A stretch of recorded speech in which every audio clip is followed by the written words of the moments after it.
Bienvenidos a un nuevo vídeo. Hoy nos adentraremos en los oscuros y fascinantes secretos de una de las unidades más enigmáticas del Imperio Romano, la Guardia Pretoriana. Imagina una fuerza de élite que se mueve entre las sombras del poder, comparable a las unidades modernas de élite como el SAS o las tropas de la Guardia Republicana. Pero, ¿quiénes eran realmente estos guardianes del emperador? ¿Eran soldados de élite, matones al servicio de dictadores, o simplemente una reliquia ceremonial de un pasado glorioso? Vamos a desentrañar el verdadero rostro de la Guardia Pretoriana, desde sus humildes comienzos en las campañas tribales hasta su transformación en una fuerza esencial para el poder imperial. ¿Cómo pasaron de ser simples protectores a convertirse en una fuerza que influyó en el destino de los emperadores? ¿Qué papel desempeñaron en la historia de Roma y cómo su presencia cambió el curso de los acontecimientos? Prepárense para un viaje a través de la historia, el poder y la intriga, mientras exploramos las verdaderas razones detrás del poder y el miedo que rodea a la Guardia Pretoriana. No se pierdan esta inmersión en el mundo de la Roma antigua, llena de secretos y sorpresas. Quédense con nosotros hasta el final para descubrir todos los detalles que revelan la verdadera naturaleza de estos icónicos guardianes del imperio. La Guardia Pretoriana fue una renombrada unidad del Imperio Romano, cuya fama despierta sentimientos encontrados de temor y misterio. Entonces, ¿quiénes eran realmente? ¿Eran fuerzas especiales, matones al servicio de dictadores o simplemente reliquias ceremoniales? Vamos a descubrirlo. La tradición de los guardaespaldas en Roma se remonta a los orígenes más antiguos de sus fuerzas militares. En un principio, la guerra en Roma tenía un carácter tribal y primitivo. Durante los primeros años de la monarquía, las campañas se centraban en grupos de guerreros liderados por un jefe y su círculo cercano. Sin embargo, a medida que el ejército fue desarrollándose, la masa de combatientes comenzó a organizarse. En esta época, los generales seguían dependiendo de sus tropas locales para protección, pero cada vez más unidades específicas del ejército se dedicaron a esta tarea durante las campañas. Al principio, parece que estos protectores eran ciudadanos romanos, y su selección se volvió crucial cuando la monarquía se transformó en república, ya que el nuevo gobierno necesitaba asegurar su propia protección. Sin embargo, el grupo de posibles candidatos para servir como guardaespaldas se expandió rápidamente. Por ejemplo, durante los primeros años de la República, un tercio de la caballería aliada y una quinta parte de la infantería aliada se convirtieron en guardaespaldas. Este grupo de élite desempeñaba muchas funciones cruciales para el ejército y se establecía cerca del campamento del general. Como consecuencia, sus miembros también fueron seleccionados para servir junto a los guardaespaldas romanos. En ese momento, sin embargo, la unidad no estaba institucionalizada. En lugar de eso, seguía siendo una colección temporal y ad hoc de individuos que acompañaban al comandante. En el campo de batalla, estos hombres eran recibidos en la tienda del general, conocida como el pretorio. Por lo tanto, podrían ser denominados de manera informal como cohors pretoria. Con el tiempo, la composición de esta unidad habría variado. Por ejemplo, el general Escipión Emiliano era conocido por seleccionar a 500 hombres para protegerlo de los ataques enemigos durante el asedio de Numancia, mientras que Julio César se acostumbró a mantener cerca de él un grupo de jinetes germanos durante sus campañas. Hacia finales del siglo I a.C., esta práctica parece haberse regularizado, ya que sus lealtades comenzaron a centrarse más en hombres poderosos que en el Estado. Tras la muerte de Julio César, tanto Antonio como Octavio se dividieron entre ellos 8.000 veteranos, muchos de los cuales habían servido bajo el dictador. Estos veteranos fueron organizados en varias cohortes pretorianas, formando parte de la guardia personal pretoriana de cada uno de los triunviros. Cuando Antonio y Octavio se volvieron el uno contra el otro, sus pretorianos se involucraron en el conflicto y, en ocasiones, se enfrentaron directamente. Después de su triunfo en Actium en el 31 a.C., Octavio integró sus fuerzas con las de su adversario en un gesto simbólico de reunificación del ejército de Julio César.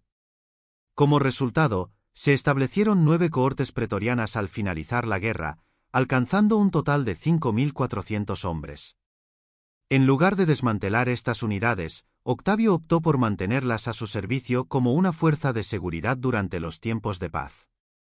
Sin embargo, siendo un gobernante cauteloso, evitó exhibir abiertamente su recién adquirido poder, estacionando solo 3 cohortes en las cercanías de Roma, mientras que el resto fueron dispersadas por toda Italia. Durante su reinado, el rol de la Guardia Pretoriana se fue adaptando a las necesidades de la nueva administración. En el año 2 a.C., Octavio, ahora conocido como Augusto, reorganizó la estructura de esta fuerza al nombrar a 2 prefectos pretorianos para comandar las cohortes, las cuales hasta ese momento habían operado de manera independiente. Hacia el final de su reinado, la Guardia Pretoriana se estaba consolidando como una parte esencial del aparato gubernamental imperial. Ahora, profundicemos en los soldados que integraban las filas de esta Guardia Pretoriana. Como fuerza militar, los pretorianos eran infantería pesada, entrenados y equipados como legionarios. Sin embargo, algunos de sus equipos estaban notablemente más adornados y presentaban emblemas distintivos.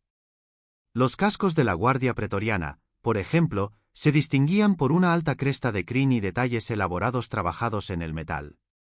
Sus escudos, igualmente decorados, mantenían una forma redondeada, lo cual contrastaba con los escudos cada vez más rectangulares que se utilizaban en las legiones del temprano imperio. Cada legión mostraba su propio emblema en el escudo, y la Guardia Pretoriana era una de las pocas unidades reconocidas por utilizar el diseño del rayo. Se cree que cada cohorte pretoriana tenía su propia variante de este diseño, y es probable que sus escudos también estuvieran adornados con alas, estrellas y escorpiones. Además, las unidades de la Guardia Pretoriana se diferenciaban porque sus portaestandartes vestían capas de piel de león, en contraste con las capas de piel de oso usadas por otras unidades. Sus estandartes estaban adornados con la imagen de Victoria, la diosa alada de la victoria, y eran tan ricamente decorados con condecoraciones que, según se dice, los soldados encontraban dificultades para transportarlos en largas marchas. En cuanto al resto del equipo, los pretorianos utilizaban el mismo armamento que los soldados regulares, incluyendo cotas de malla, escamas o la famosa lorica segmentata. También llevaban espadas, dagas y el pilum. Sin embargo, la diferencia clave entre las unidades regulares y la guardia era que los pretorianos, al estar a menudo alejados de la amenaza del combate, rara vez necesitaban usar todo su equipo fuera del patio de armas. En lugar de su armadura completa, a menudo se les veía portando un pilum y un escudo mientras vestían túnicas, pañuelos al cuello y capas. Dependiendo de sus responsabilidades, un guardia pretoriano podía incluso vestir una toga como parte de su atuendo civil, pero seguía destacándose entre la multitud. Pero, ¿cómo se llegaba a ser un guardia pretoriano? Los registros muestran que originalmente eran legionarios seleccionados meticulosamente entre las unidades activas del ejército. Durante el gobierno de Augusto, el reclutamiento de estos soldados se restringió estrictamente a regiones como Etruria, Umbría, Lacio y las antiguas colonias legionarias en Italia. Con el tiempo, estas restricciones se ampliaron para incluir a regiones como Hispania, Macedonia y Noricum, que eran algunas de las áreas más prósperas y romanizadas del imperio. Bajo el reinado de Septimio Severo, las puertas de la Guardia Pretoriana se abrieron a todos los legionarios, lo que significó que la mayoría de los nuevos reclutas comenzaron a provenir de las provincias. Según Dion Casio, este cambio convirtió la transferencia a la Guardia Pretoriana en una especie de recompensa para aquellos que demostraban un notable valor en la guerra. Para algunos, este cambio afectó la percepción de la exclusividad y elitismo de la Guardia Pretoriana. En general, los candidatos eran reclutados entre los 15 y 32 años, un rango ligeramente más amplio que el habitual de 18 a 23 años para la mayoría de los legionarios. Se requería que los hombres estuvieran en buena forma física, tuviesen un buen carácter y procedieran de familias respetables. Las cartas de recomendación y el respaldo adecuado eran cruciales y podían facilitar la entrada en la guardia. Una vez admitidos, los guardias pretorianos disfrutaban de varios beneficios exclusivos en comparación con los legionarios regulares. Mientras que el servicio típico para los legionarios de base era de 25 años, Marco Antonio había establecido inicialmente un periodo de alistamiento de 12 años para su guardia pretoriana, que Augusto posteriormente aumentó a 16 años. Con el tiempo, esta duración del servicio seguiría siendo más corta en comparación con la de las tropas regulares. En cuanto al salario, Augusto había establecido que los pretorianos recibieran el doble que los legionarios. Tras el reinado de Tiberio, la remuneración se triplicó, alcanzando los 720 denarios anuales para la guardia, en contraste con los 225 denarios de los legionarios. Es probable que esta disparidad salarial se mantuviera a lo largo de la historia de la Guardia Pretoriana. Además, cada nuevo emperador solía ganarse el favor de las tropas mediante donativos, regalos de dinero. Era lógico asegurar la lealtad de la Guardia Pretoriana, por lo que se les pagaba 3.750 denarios por hombre bajo Claudio y 5.000 denarios bajo Marco Aurelio y Lucio Vero. Al retirarse, los guardias pretorianos disfrutaban de beneficios adicionales. Recibían primas de 5.000 denarios, en comparación con los 3.000 denarios que se otorgaban habitualmente a los legionarios. Además, se les proporcionaban diplomas de bronce que certificaban su primer matrimonio y legitimaban a sus hijos. Los soldados retirados también tenían la opción de alistarse en unidades evocatus, de carácter especial. En cuanto a su estructura organizativa, cada centuria de la Guardia Pretoriana estaba comandada por un centurión. Cada cohorte estaba dirigida por un tribuno, y todo el cuerpo de la guardia estaba supervisado por un prefecto. Inicialmente, bajo Augusto, la Guardia Pretoriana estaba compuesta por 9 cohortes, mientras que bajo el emperador Vitelio, el número de cohortes llegó a un máximo de 16. El tamaño de cada cohorte es objeto de debate, pero parece que era considerablemente mayor en comparación con una legión típica, variando entre 500 y 1.500 hombres por cohorte. Esto resulta en una fuerza total estimada de aproximadamente 6.000 hombres bajo Augusto y hasta 12.800 bajo Vitelio. A esta fuerza se añadían los 300 soldados de caballería conocidos como los especuladores Augusti. Estos soldados, al igual que las legiones, estaban destinados a actuar como los ojos y oídos del emperador. Mientras que en el extranjero sus funciones incluían exploración y reconocimiento, en Roma se ocupaban de tareas de espionaje y operaciones clandestinas. Vitelio, en particular, es conocido por sus intrigas secretas. Una vez cubierto el marco organizativo de la Guardia Pretoriana, podemos examinar cómo se ascendía en sus filas. El proceso de promoción seguía una estructura básica. Al ingresar a la guardia, un soldado empezaba como probatus, trabajando bajo las órdenes de un centurión en una cohorte. Tras varios años de buen servicio, se podía avanzar al rango de immunus, un puesto que podía implicar tareas de mantenimiento o especializadas. Luego, era posible recibir una paga doble al convertirse en tesserarius, encargado de transmitir las órdenes, o en signifer, el portador de los estandartes. Los soldados con habilidades avanzadas en lectura y matemáticas podían ser asignados al personal del prefecto pretoriano. El rango más prestigioso y mejor remunerado dentro de la Guardia Pretoriana era el de centurión. Este cargo representaba la cúspide de una carrera y no tenía un límite de tiempo para el servicio. Los niveles superiores de la Guardia Pretoriana eran extremadamente exclusivos. Los tribunos que dirigían cada cohorte eran caballeros romanos con extensas trayectorias profesionales. Normalmente, habían comenzado en las filas de la guardia y luego fueron transferidos a una legión, donde ascendieron de centurión a centurión mayor y, finalmente, a primus pilus.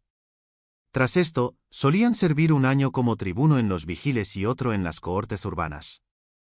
Aunque había otros caminos hacia el cargo, el mandato de un año como tribuno de la Guardia Pretoriana atraía a veteranos con una experiencia militar destacada. El rango más alto de prefecto pretoriano era una posición tan influyente que casi nunca se alcanzaba a través de una promoción convencional. En cambio, este cargo era ocupado generalmente por individuos designados directamente por el emperador. Estos prefectos se encontraban entre los hombres más poderosos del imperio y algunos incluso llegaban a convertirse en emperadores. ¿Cuáles eran las funciones típicas de esta potente fuerza? Como se mencionó anteriormente, la Guardia Pretoriana, basada en unidades activas en tiempos de guerra, tenía la responsabilidad de acompañar al emperador durante sus campañas. En los primeros tiempos del imperio, desempeñaron un papel activo en diversas grandes campañas en Iberia, Germania y Dacia, participando en combate con la misma eficacia que cualquier otra unidad de infantería de élite. Sin embargo, la mayor parte del tiempo, la Guardia Pretoriana se encontraba en Roma, donde desempeñaban diversas funciones que requerían operativos leales y un gran número de personal capacitado. Principalmente, se encargaban de la seguridad de la residencia imperial y los palacios, y también asignaban una cohorte para mantener el orden en los juegos y teatros. Además, supervisaban la prisión de la ciudad y ejecutaban las penas de muerte dictadas por el emperador y el Senado. Su papel también abarcaba la administración cívica cotidiana de Roma, con responsabilidades que iban desde la elaboración de mapas hasta trabajos de ingeniería. En años posteriores, sin embargo, algunos miembros de la Guardia Pretoriana empezaron a actuar cada vez más como agentes políticos, interfiriendo en los asuntos de Roma y del Imperio. Para entender mejor su papel, repasemos ahora su historia de servicio. Comencemos con sus actividades bajo Augusto. Como se mencionó, estaban acantonados en Italia, donde desempeñaron un papel crucial en el mantenimiento de la paz y gradualmente asumieron funciones civiles.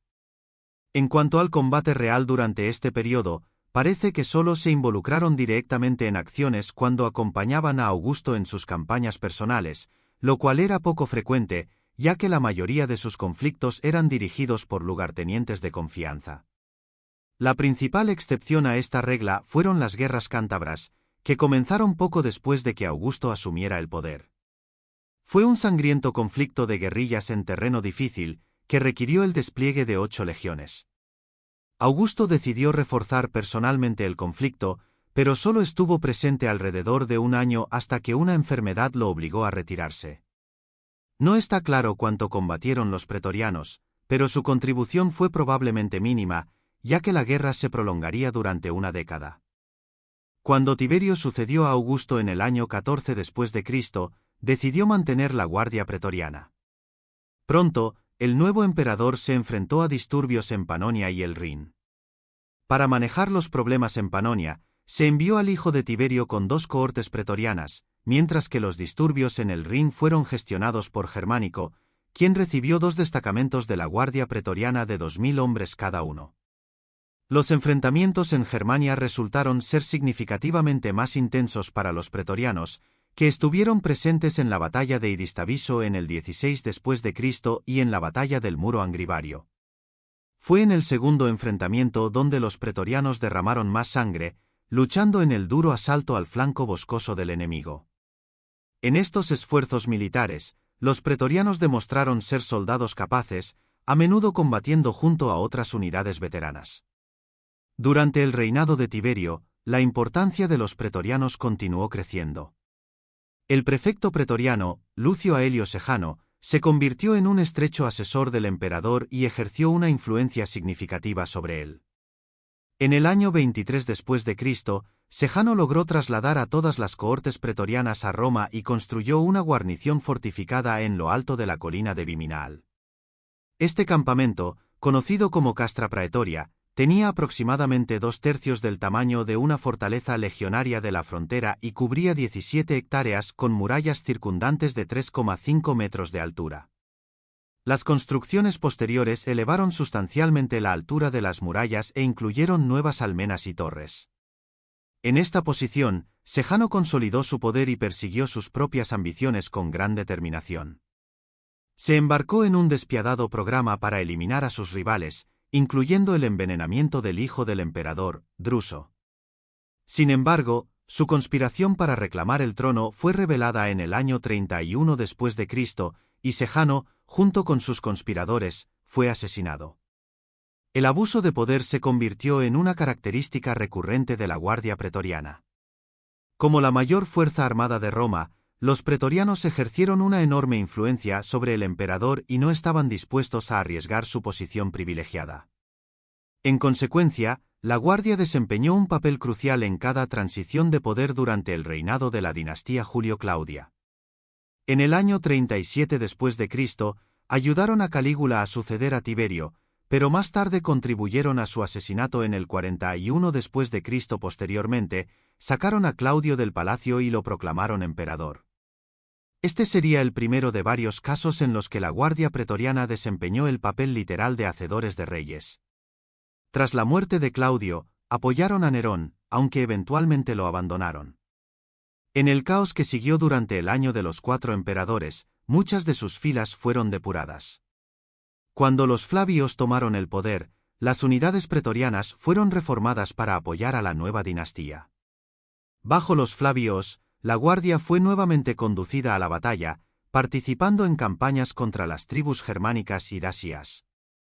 A finales del siglo I después de Cristo, los pretorianos jugaron un papel importante en la tumultuosa transición hacia la siguiente dinastía, la Antonina.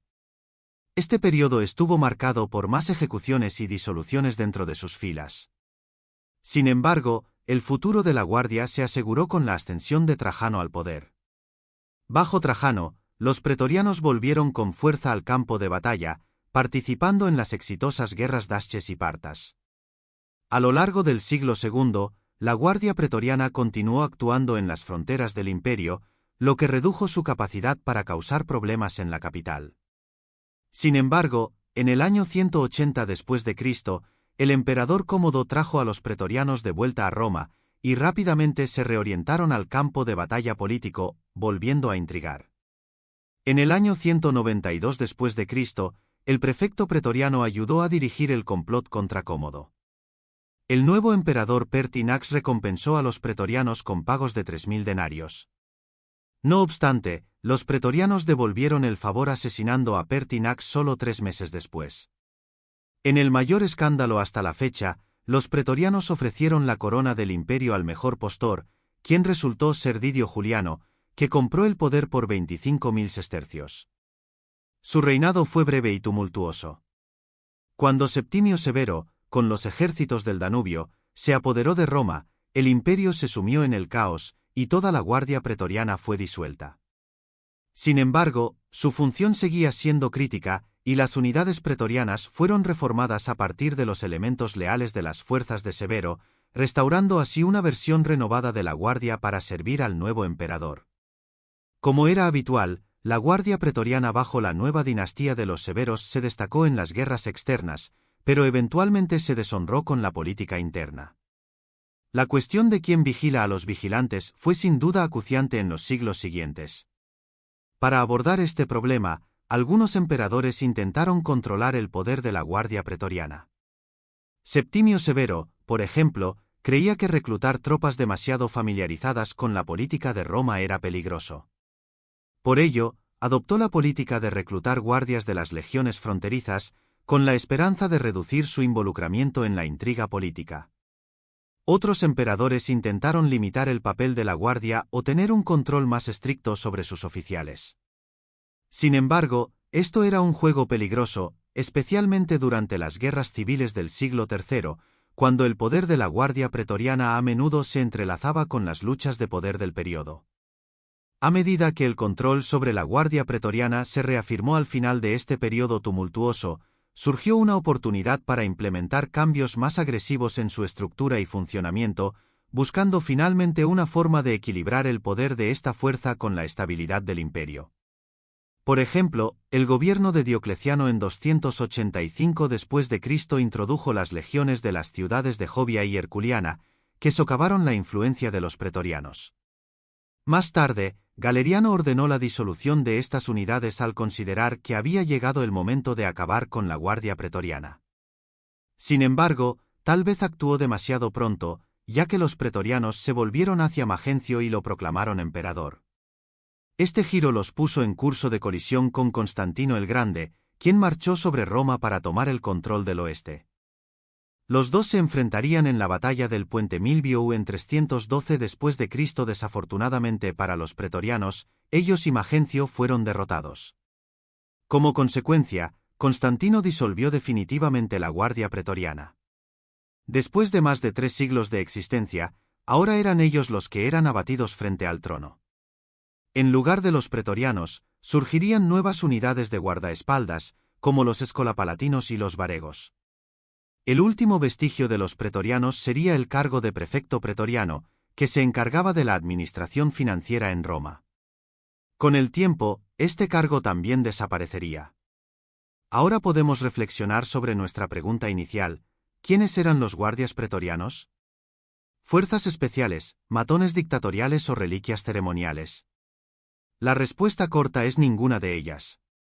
Los pretorianos no eran equivalentes a las fuerzas especiales modernas, aunque al principio la guardia representaba la crema innata de las tropas. Estaban en gran medida alejados de la acción militar de primera línea y pasaban la mayor parte de su tiempo asumiendo misiones domésticas de naturaleza civil y administrativa. Los pretorianos se asemejaban en cierto modo a los matones dictatoriales, en el sentido de que servían como herramientas de un régimen militar apenas velado que buscaba controlar a la población y a la oposición política. Sin embargo, con el tiempo se independizaron y a menudo desempeñaron el papel de titiriteros, influyendo en las decisiones políticas y la sucesión imperial. Con el tiempo, los pretorianos dejaron de ser meras reliquias ceremoniales. Aunque participaron activamente en muchas campañas militares importantes y su influencia política contribuyó significativamente al destino del Imperio Romano, su historia refleja cómo el poder absoluto puede corromper y cómo la seguridad a menudo tiene un alto precio en términos de libertad. Y así concluimos nuestra inmersión en los oscuros secretos de la Guardia Pretoriana. Espero que hayan disfrutado descubriendo cómo esta unidad legendaria pasó de ser simple guardaespaldas a una fuerza que influyó profundamente en la historia del Imperio Romano. Si te ha gustado el vídeo, no olvides suscribirte al canal para no perderte más contenido fascinante sobre la historia de Roma y mucho más. Déjanos tus comentarios aquí abajo, nos encantaría conocer tu opinión y cualquier pregunta que puedas tener. Además, activa la campanita de notificaciones para ser el primero en enterarte de nuestros nuevos vídeos. Gracias por acompañarnos y hasta la próxima aventura histórica.